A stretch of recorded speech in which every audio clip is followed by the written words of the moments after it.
حضور میری تو ساری بہار آپ سے ہے۔ اہل ایمان پر جو ابتلائیں آتی ہیں، جو آزمائشیں آتی ہیں، اس پر جب وہ صبر کرتے ہیں اور اللہ کی طرف رجوع کرتے ہیں تو ان کو اس کا اجر اور اس کا صلہ دیا جاتا ہے۔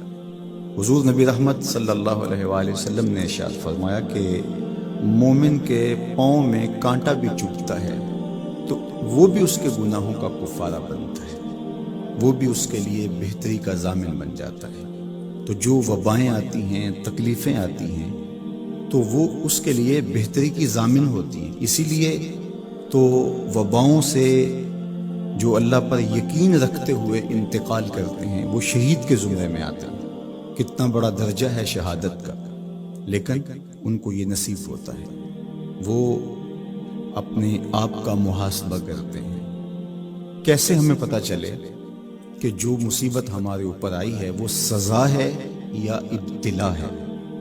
تو علماء نے کہا کہ جو وبا، جو مصیبت، جو تکلیف تمہیں پہنچتی ہے اس پر اگر تمہیں اللہ کی طرف رجوع نصیب ہوتا ہے تو وہ ابتلا ہے، اس سے تمہارے درجے بلند ہوں گے، تمہارے گناہ مٹیں گے۔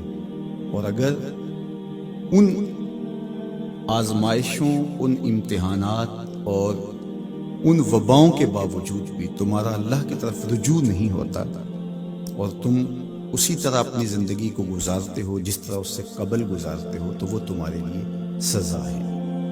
تو مجھے اور آپ کو اس موقع پر دیکھنا ہوگا کہ ہم کس مرحلے سے گزر رہے ہیں، ہماری کیفیت باطن کیا ہے۔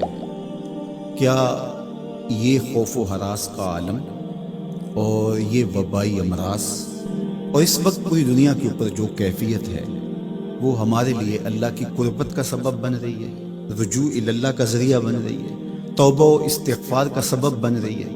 ہم اللہ تعالیٰ جل شانہ کی قربت حاصل کرنے کے لیے کوشاں ہو گئے ہیں، یا کہ ہمارے رویے، ہمارا طرز زندگی اور ہمارا انداز معاشرت بالکل تبدیل نہیں ہوا اور ہم جس طرح کی زندگی پہلے گزار رہے تھے اس طرح کی ہی زندگی بسر کر رہے ہیں؟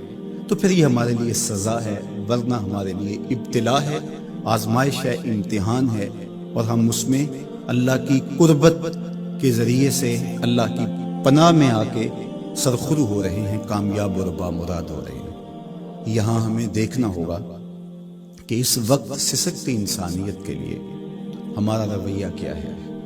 کیا ہم نے اشیاء خورد و نوش سے لے کر کے ضروری ادویات تک اور انسانی ضرورت کے لیے اس وبا سے بچنے کے لیے جو ماسک پہنا جاتا ہے اس کو حصول زر کا ذریعہ بنایا، یا کہ ہم انسانیت کی خدمت کے لیے اس وقت میدان عمل میں موجود ہیں؟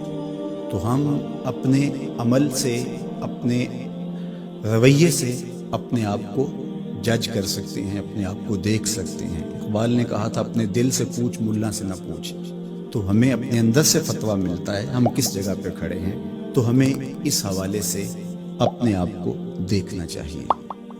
اللہ تعالیٰ جل شانہ نے ہمیں اس ابتلا میں، اس آزمائش میں مبتلا کیا ہے، تو اس میں اس کی حکمت بالغہ کیا ہے ہم نہیں جانتے، لیکن ہم اس کی طرف ہی رجوع کر کے، اس کے حضور عجز کر کے، اپنے گناہوں کی معافی مانگتے ہوئے کثرت استغفار کے ذریعے سے اس میں کامیاب اور سرخرو ہونے کی کوشش کریں۔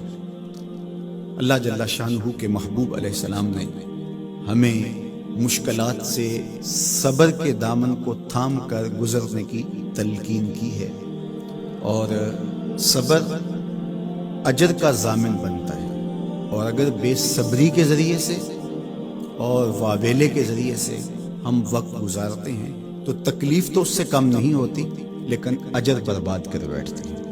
ہمیں ایسی مشکل گھڑیوں میں صدقہ و خیرات کے ذریعے سے اللہ کی قربت اختیار کرنے کا حکم دیا گیا۔